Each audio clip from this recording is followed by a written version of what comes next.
you wanted the best, you've got the best podcast. The hottest podcast in the world. The Chris Voss Show, the preeminent podcast with guests so smart you may experience serious brain bleed. The CEOs, authors, thought leaders, visionaries, and motivators. Get ready. Strap yourself in. Keep your hands, arms, and legs inside the vehicle at all times, because you're about to go on a monster education roller coaster with your brain. Now, here's your host, Chris Voss. Hello, this is Voss here from thechrisvossshow.com. Ladies and gentlemen, the Iron Lady sings, that makes it official. Welcome to the big show. As always, for 16 years and 24 episodes, we bring the Chris Voss Show because, we love you. Who tells you they love you? How many podcasts really love you out there in the world? I mean, they may tell you they love you, but do they really? I'm just being stupid and funny, which is what I do. And that's probably why you listen to the Chris Voss Show too, on top of the amazing, mind-blowing guests that we have on the show. That's why they call it the brain bleed, because they just blow your mind with all their stuff. Anyway, enough with that. The plugs. Go to goodreads.com/Chris Voss, Facebook.com/Chris Voss, LinkedIn.com/Chris Voss, Chris Voss 1 on the TikTokity, and all those crazy places on the internet. Today we have an amazing young man on the show. We're going to be talking about his latest book in the Asker series called The Glass Man, a novel. And it was out August 26, 2025. I'm trying to get further down the year. What am I doing here? August 26, 2025. We have Anders de Lamont on the show with us today, and we're going to get into it. And his series, this is book 2 of the Asker series. And we'll find out what that means, what it's about, and what he's up to in this new series that he's working on, and all that good stuff. Anders is a former police officer. He made his debut in 2010 with the award-winning thriller Game, and has become one of Sweden's most beloved and popular crime writers. He is the author of several acclaimed best-selling crime fiction series, among them the suspenseful Skane Quartet. Did I pronounce that right? Yeah, it's pretty close. Yeah. Okay. I'm still working on my Sweden. Very difficult language. Yeah. Isn't that? I got all my Swedish speaking terms from the Swedish chef from the Muppets. From the Muppet Show. Yeah. The Muppet Show. That's how I know. Do we really sound like that? Yeah, maybe we do. You guys all look like that, don't you? You got the beard. Yeah. Of course. Published in 2022, The Mountain King is the first best-selling installment in his new Leonore Asker series. Welcome to the show, Anders. How are you? Thank you so much. I'm good, thank you. How are you? I'm doing well. I got you on the show, and we're going to be talking about your exciting book. Give us your .coms. Where can we find people that can hunt you down and stalk you on the internet and buy your book up? Which .coms? Any websites you want them to check in on? You can get the book on Amazon or on any of the bookstores in the US and any of the online bookstores as well. So, but Amazon.com is probably the easiest one. And it's gotten some great reviews. In fact, we've got a couple. Will Dean has been on the show multiple times. He gave you the twisty, spine-tingling mystery that unfolds in creepy, sinister, laced with a touch of dark Scandinavian folklore. That sounds like the girls I meet on Tinder these days. And Andrew Gross, I believe, has been on the show too, from the Fifth Column. So you got some really good. I see you got some really good endorsements, referrals. Yeah, I was really happy about those from two great authors as well. So very, very proud. I sort of framed them and hung on my wall in my studio. But yeah, we like Will. We like Will. He's been on the show, but someone really hurt him. No, I'm just kidding. He writes some interesting mystery stuff, horror stuff, sort of suspense, I think. So the glass. I think all the crime thriller writers are a bit, you should see our Google history. God forbid something would ever happen to my wife, but if the police looks at my Google history, I'm gone, right? So, you better make sure nothing happens to the wife there, because how to kill. Actually, that probably would be a good novel. A guy who is a writer like yourself, who writes, suspense, mystery and stuff, thrillers, and then his wife does get killed for real in the book by a person who is framing him by using his methods of killing. So his own words and his own method. That's a pretty good one. Yeah. All right. Well, let's see who writes it first. So give us a 30,000 overview. What's in this new book, please? So the Asker series is really based on some experiences I had as a young policeman. So it's based on a group of police officers that are, they don't work with other people anymore. So they're sent down to the basement to do really nothing, just because, if you work for the government, and especially if you work for the government in the Nordics, it's very difficult to fire you. So they're a bunch of low performers, right? Doing really nothing. And then Leo Asker is a high performer who's working really serious cases. And through some political maneuvering, all of a sudden she's demoted, and she's now the commanding officer of the Department of Lost Soul, as they're called, with police irony of it. So that's sort of the whole base premise for the whole Asker series, because they get a lot of nonsense cases. Because if you worked in the police, you know that people call the police about anything. I personally recalls where they say, the Swedish king is spying on me through the air ducts or other stuff like that. Well, everyone knows that, though. That's of course, that's what he does. So. It's over here, too. Yeah. And then you have to write all this down, and you have to put it in the system somewhere. And somewhere, some poor person has to read through all this nonsense and decide what to do with it. Because since it's a citizen communicating with the government, you really have to, take this down in some way. And among all these things, there might be some things that are actually real or actually relevant to some kind of case, and that's sort of the whole base premise of the series. So in the first book, it was a kidnapping case where they got some the kidnapper actually he went to a big train model, and he put his own little figurines in the train model, which is a very strange thing to do, and the people who ran the train model, they called the police and said, there's someone meddling with our train model, which sounds like not very, police case, right? But it turned out to be connected. And in The Glass Man, it's a slightly different start. It starts with Asker being contacted by her estranged father, and he sort of just tells her that I'm going to be framed for a murder I didn't commit. You have to help me. And then he hangs up. So that's sort of this start. Oh, wow. Yeah. Yeah. That happens to me like on Fridays. Actually, No, we get a lot of scam calls here on the show too. We get those people, and we get the text too. They're like, "Hey, do I know you anymore?" or something, weird stuff. It's all spam bait or scam bait. So now this is part 2 of 2 in your Asker series. What was the original first book called? The first book is called The Mountain King. So there's a little bit of flirt with the Nordic folklore, about the Mountain King, who's the head of the trolls inside the mountain. And with the Mountain Kings also comes the concept of it's called changelings, I think, in English, where the trolls, they kidnap a human baby and they replace it with a troll. And the kidnapper in the Mountain King, he sort of sees himself as that. He sees himself as a changeling. He's not really human, right? So I had a chance to do a little bit of flirting with Nordic mythology with it, which I like. And in the Glass Man, there's a little bit of Frankenstein in there, I think. There's the estate, the creepy estate far out in the countryside where no one can hear you. No one can hear you scream. No one can hear you scream. So and that's what I'm trying to do with the Asker series, because since the framework is so loosely based, you can have really any case. You don't have to have like a typical police thriller. It starts with a dead body, right? Chapter 1, dead body found in the lake by a dog. Yeah, I know. Yeah. Surprising, right? Surprising. And you have to follow that pattern, which a lot of people like. But with the Asker series, since it's not real cases, or it might be real cases, I can start a little bit whatever I like, and I can twist them a little bit, and I can do this little interesting first for The Glass Man. It's a little bit of horror, and the first one it's more of this little nod to Silence of the Lambs. So it's all of these. I love the X-Files. Who doesn't love the X-Files? So there's a little. There's no supernatural things in it, but there's a little twist to the X-Files as well. So it makes it a lot of fun to write. Tell us about your protagonist in the book. Who's this gentleman who's I guess going through the series? It's going to be Leonore Asker. So she's a female detective. She's very, very ambitious, and she's really good at her job, but not all that great with people, right? So she actually rubs a couple of people the wrong way, and she ends up, rather than running the best, most effective department, she's now managing the worst department. Really, the actual name is the resource department, which is it's just a joke because there are no resources whatsoever, and they're based on level -1 in the police.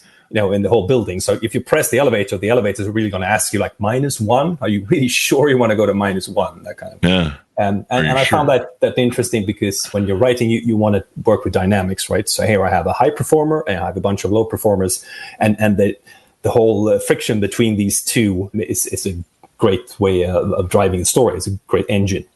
And then I try to balance it out with a second main protagonist, who's Martin Hill, who's he's an architect, and he loves urban exploration. So he's really into urbex, visiting abandoned buildings, factories, castles, mines, what have you, right?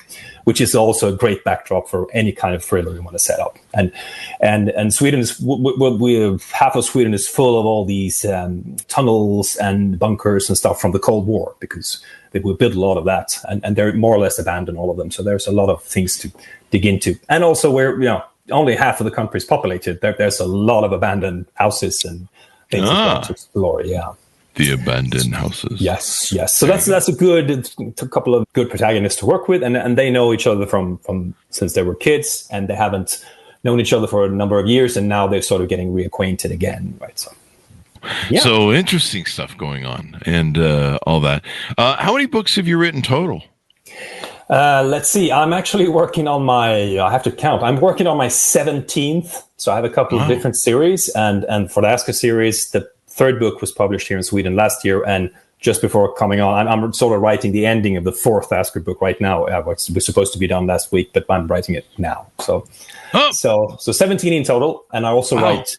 Apart from writing these Asker series as a thriller, I also write a murder mystery series together with my wife as well, which is more or less the opposite of a thriller, right? You guys, you do a murder mystery series with your wife, co-writing it? Yeah.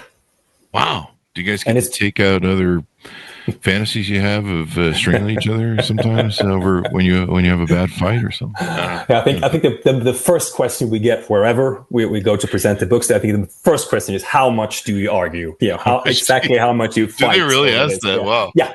That's the first, whatever comes to. Sometimes it's more like a little bit convoluted, and they try different words, but that's what they want to know, right? The audience wants to know, how much do you fight over this book? And the boring answer is we don't fight. So it's like, that's no fun. Yeah. That's no fun. We have to invent a fight just to keep it. I can just see a thing where, what was that one thing with Brad Pitt, and he eventually became his wife. I think he was between wives or something, or maybe he was with the one gal from Friends, and then the the Smiths, and they get married, and they're both assassins, and then they get in a big fight and they try to kill each other because that's love.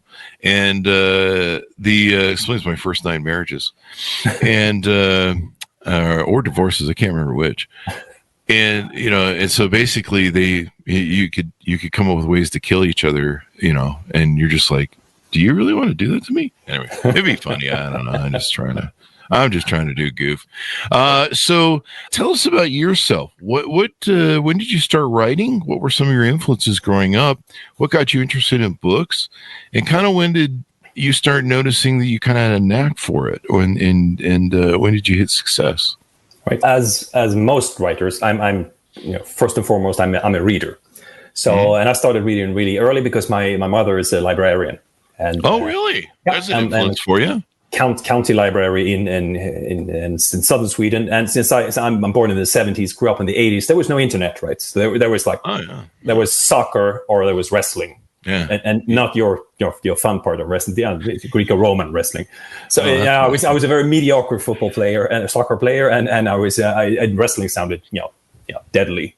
So I stayed stuck with the books, and I was fortunate enough to have my mom had the keys to the library, right? So I had 24 access. I could go in whatever I wanted to and pick up whatever book I liked. So I've always been reading since I was very, very young, and always been interested in stories and storytelling, and that whole feeling of reading a great book. To have a story inside your head, and just feeling all the emotions of the protagonist in the book, and so on. Yeah. So I started early with that. I was pretty good at writing in school, but I had no idea it could be actually a job, which is a bit strange, I guess. But I never even considered that. And then I was in the military, and then I went to the police, and I kept my interest for books, because if you work in the police, you work in shift, right? So some days you're going to be off when no one else is off, which is a good time to have a chance to keep reading. And from the police, then I went to the security industry. So I worked for 2 big American companies. I did 4 years for UPS in the Nordics, package and delivery company. And then from there, I worked for Dell Computers. So I did 8 years with Dell, in Europe, Middle East, and Africa as their security manager. So I did a lot of traveling, and it was still, this was early 2000s up until 2010. So which is the time still you didn't have Wi-Fi on the planes, right? So when you did long flights, which I did, like South Africa or other places, you still had a lot of time to read. And somewhere along those lines, I've been reading a lot, and I got curious. I've been sitting in the back seat of this car now a while. Can I actually drive it? What would it be like to drive the actual car? Can I write a suspenseful story? I mean, I'm interested in reading and writing, and I have a suitable background for writing crime fiction as well. And then so that's sort of the idea. Conference. I was like 36 or 37 before I realized what I wanted to be as a grown up, which is And then see, it's never too late to start, folks. No. I mean, I think most actually you hear about these very young, brilliant writers who write their autobiography when they're 20, but they're few and far between, right? I love the life coaches. I love the life coaches. Oh yeah, life coaches. 20. Yeah. Oh yeah. I love those guys as well. Yeah. I'm a 20-year-old. I'm going to tell you about life. Damn it. Yep. I'm going to be a life coach. Or everyone who has struggled with I work too much, and I was and now I have to tell everyone how not to do it. There's thousands of most writers actually they don't debut until they're past 30, I think, because also it's about your language and developing it, and also about reading enough stories and programming your brain with storytelling and stuff like that. So anything else. Yeah. It's probably kind of like anything else where, you've got to do the prep work. I was listening to Sam Harris's podcast last night, and he was, his guy was asking him, how do you get good at using these big words and talking, sophisticatedly, which isn't a word. And,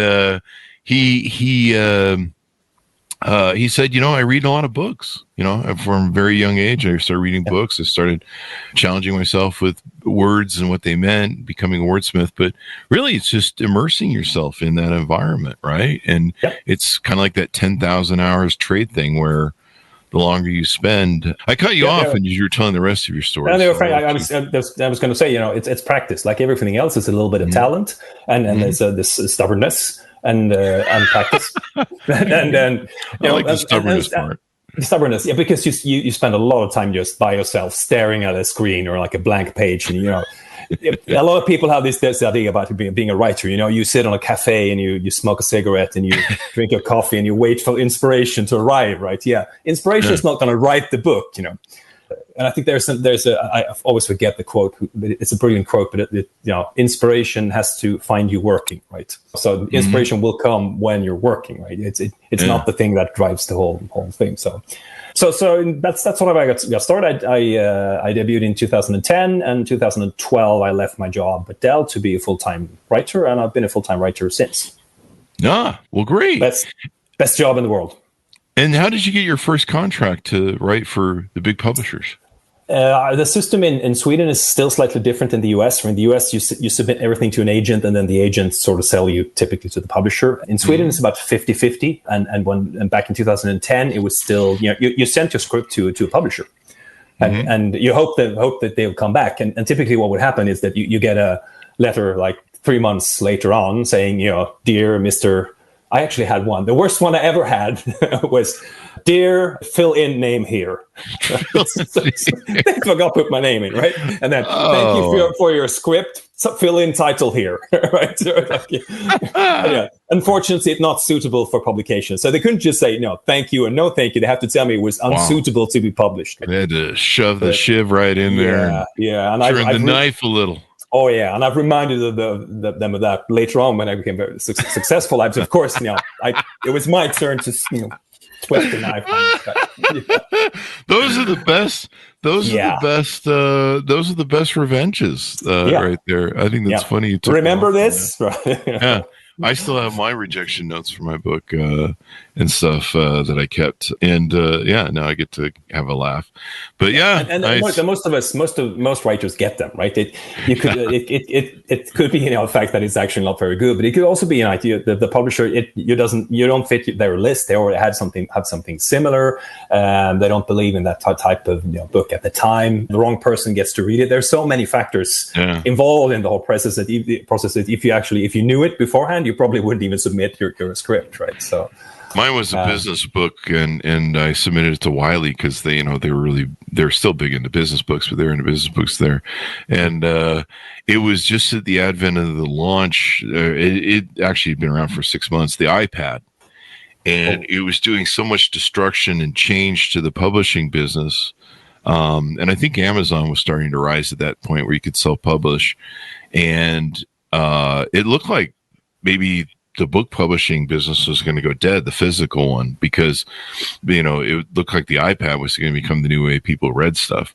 And so I think my first rejection was from Wiley, and it was like, in the current environment, we're not taking new authors. We're only doing established ones because we don't really understand what's going on.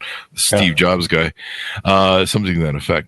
So now you're writing. They knew your name, and they actually knew the name of the script. So that's still a step up from my worst one, right? I think, I do think the fill in the blank thing is pretty funny. That's classic to have, right? It's just could it be any more generic than this, right? Yeah, I think there's some famous songwriters, musicians that have rejection letters like that. Maybe Elvis Presley and some other people where they're like, "Sorry, sir, you're not really going to go anywhere with this music," and they went somewhere. So I think Stephen King may have some rejection letters like that, maybe from his early days. Did anyone ever reject? I wonder if anyone ever rejected him. I'm not sure. Most writers have been rejected. Even some that say that they haven't, they probably have, right? But there's a few that were published straight away as well. But sometimes they don't write you back. They just ignore you. And politely ignore you. And thanks for that. We put in the shredder. We needed some paper to put in the shipping boxes to pad the box. Now, how you've written 17 books, I think it was. How often do you publish? Some of the novels we have on the show, they're about every 3 to 4 months they're pumping out a book. It's crazy.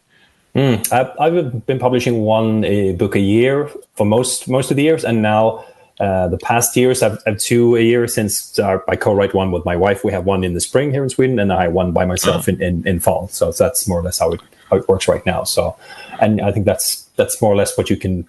Yeah, that's what I can perform right now under the right circumstances, and it's still rather tight.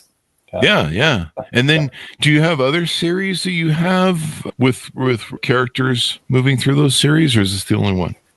No, I have these two very different ones. Asker series, which is like a thriller suspense driven by the tempo, the speed of the story is one of the engines. You could do, and as in the end thriller, the main question is really, will the main protagonists manage this challenge they're put in front of, right? Will they survive? Which is like the most common challenge in any thriller, right?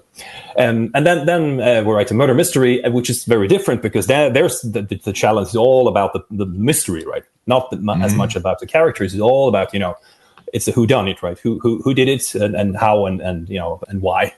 And that's why the reader is there for the whole puzzle mystery, which takes some different tools out of your toolbox as a writer to work with a very plot-driven story and not driven by tempo, as compared to a thriller which is driven by pace and twists and turns and a whole different level of suspense. Right?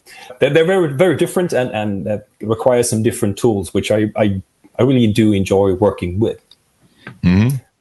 And then also the murder mystery story we have, they're set in Italy, which means that I get to do, and my wife is half Italian, we get to do some very, very nice research for those books, right? We have to go there, we have to eat the food and drink the wine and then check out the sites. So, that's the smart thing novels do. Yeah. They're always like, we're vacationed. Paris. Okay, so, I need to go there and have it paid for so that I can do the research. Perfect. I'm in the wrong business. I need to research this. I need to talk to my boss. Say, hey, I'm having this author on the show from Sweden, and I need to go see I need to go see the local Swedish sites. So that I can, the beautiful vistas and views of mountains and stuff. And also you need to find out if we all actually talk like the Swedish chef. Yeah. Plus I need to check on my money and my number to count. That's not really a thing anymore, is it? Switzerland. So it's not Sweden, but it's Switzerland are money, cuckoo clocks, and chocolate. That's right. Yeah. Yeah. And we're the polar bears and IKEA and ABBA. ABBA, that's us. Yeah. ABBA. Okay, now I know where you're at on the map. And IKEA. IKEA, of course. I grew up. I was born in '68, so I know my ABBA. Remember when they used to rule the radio, man? They just like them and Steely Dan. They still do. You still hear ABBA songs everywhere. So. Yeah. Same with Steely Dan. I mean, it's just timeless music. So the disco era. But thanks for correcting me. I evidently need more coffee this morning. I'm kidding me. SWs. We live in America, and nothing outside America matters pretty much. So even now, worse in 2025, I guess. It's kind of weird. But you guys you're a big country. I mean, you're 350 million roughly, right? We're 10. But George Carlin said it well. I think how dumb the average person is in America, and realize 50% of them are dumber than that. So that probably explains 2025 right now to those of you looking outward in. Anyway, we won't get into that. But it's a fun world to live in. But one of the other things I was going to say to you, we've had a lot of novelists on the show, and some of them come from military backgrounds. Some of them come from police detective backgrounds like you did. And boy, those sort of areas, that if you're aspiring novelist, man, that's what you want to do is go, work as a detective for a while or do military stuff, because they seem to, they have so many components they can draw from those experiences, not only stories, but just how police work happens, gunplay, things of that nature. I don't know if you want to expand on that a little bit. Yeah, I mean, it certainly helps, especially if you're writing about police officers or investigations or whatever. It helps to knowing how the whole process works, and I guess it's more or less similar internationally as well. This is how you investigate the crime, and writing about it has some challenges, especially when you know the details, because not all the details are interesting. Actually, 85% of the details are very uninteresting for any reader, right? Mm-hmm. So the challenge then becomes, how can I, with my background, still write the story that everyone now expects is very realistic? How could I do that, skipping the parts that are realistic but boring, keeping the interesting stuff, and not having my friends mock me saying you don't know how things work, right? So it becomes sort of like an interesting little equation there to work out. Because I'll give you an example. Like if you have one of these murders where there's no connection between the victim, no known connection between the victim and the perpetrator, typically you have like 50 police officers involved in that kind of investigation, and really? you can't write a book with 50 different police officers in it. It's going to be different people doing the crime scene investigation. They're going to be someone doing the interviews. There's going to be a lot of interviews. There might be like 100 interviews, or if 95 of those interviews is going to say, I didn't see anything, didn't hear anything either. But you still have to do them. But I can't write 95 interviews and present them to the reader and say, here's another interview that's, didn't see anything either. Let's move on. So there's a lot of that.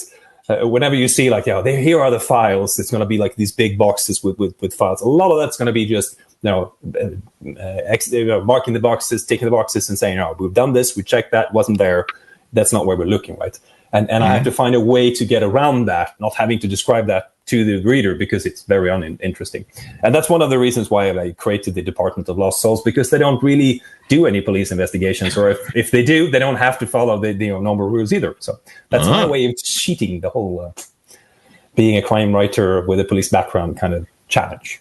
Department of Lost Souls. Did I get that right? And it's really funny because I've traveled around a lot in Europe and some other countries as well, talking about the books. And a lot of time I meet other police officers. We sort of recognize each other. It's something strange with I don't know. Police officer sort of keeps your eye contact 2 seconds too long or something like that. But and whenever I talk about Department of Lost Souls, or everyone goes, they nod. So do you have them too? Yeah. I like the name. It's pretty catchy. Yeah, I think I might put that on my. I think I might put that as my profile Tinder title. Department of Lost Souls. That might be. And I was in Spain, and I talked to the police commander there, and he said, in Spain we call it Siberia. He said, we send him to Siberia. That was Department of Lost Souls. They call it Siberia. If you're sent to Siberia, you're not doing any police work anymore. You're just waiting to get retirement, and that's it. So. And I think it's also applicable like in any big government organization. When it becomes too big, there's going to be people there that are just doing the internal stuff, right? So and that has nothing to do with like the core experience. They're going to be doing some stuff that no one even knows about, and especially in the government, because it's so big and it's difficult to lose your job if you're working for the government, right? What's the future coming up that you can tell us about? I mean, some of these things you keep secret, but what's any future books on the slate to be released anytime soon on either? We just in May we just released the second murder mystery series. They're actually called Murder Under the Sun, which is in Italy, and I'm currently finishing off the fourth Asker series. It's going to be, well, the English name is going to be The Night Hunter, which I think is a quite good title. So I'm sorry, I'm writing the last chapters now. They should have been done last week, but I'm writing them now. So if I look slightly tired, it's because I'm down to 4 hours sleep right now. So, doing the cram. It's. I mean, after 17 books, you would thought, I've managed to master that process, not ending up in this situation, but no. I still end up, working nights towards the deadline. It's a part of. I guess it's a part of the process. So that's going to be released here in November. The Glass Man is just out in the US, which is the second book. I like the jacket, right? Isn't it nice? Mm-hmm. Yeah. There you go. So, and the reason that the title, The Glass Man, has to do a little bit with the cryogenics. Because if you cryogenically preserve a human body, freeze it to 300 something Fahrenheit, it actually, you start a process called vitrification, which means that the body turns into glass. So another title, Anyway, so give people final pitch out to pickyourbook.com's where you want people to find you on the internet and all that stuff. Yeah, if you're looking for a very suspenseful thriller, I suggest you start with The Mountain King, or you can just go straight into The Glass Man. You can find it at, I'm hoping, every local bookstore, but definitely on the internet bookstores like Amazon.com. Just look for The Glass Man, or my very interesting name, Anders Delamotte, Nordic plus French. Well, thank you very much for coming on. Please come back for your future books. We have a ton of novelists that they keep coming on sometimes every few months, and they're pretty prolific. I think we have Jay Jantz who's on the show, and she might be close to 100 books at this pace. Wow. She's been on the show about 10 times. So we love having you on. Will Dean's been on. I think he comes on for every book. Man, he writes some stuff that you just read the plot and my hair stands on end. It's like... It's like wild. So I'll have to get into your books and check them out as well. So thank you very much for coming on the show. Thank you for having me. Thank you. And thanks to our audience for tuning in. Order up The Glass Man, a novel, part of the Asker series, book 2 of 2. It's out August 26, 2025. I think that's tomorrow. So you can buy it right off it's today, or it was yesterday. I don't know what day it is. Chris needs more coffee of it. Yesterday. Yeah. I don't know what. Clearly he needs more coffee. So I'm going to go do that, folks. Go to goodreads.com/Chris Voss, LinkedIn.com/Chris Voss, Chris Voss won the TikTok, and Facebook.com/Chris Voss. Thanks for tuning in. Be good to each other. Stay safe. We'll see you guys next time.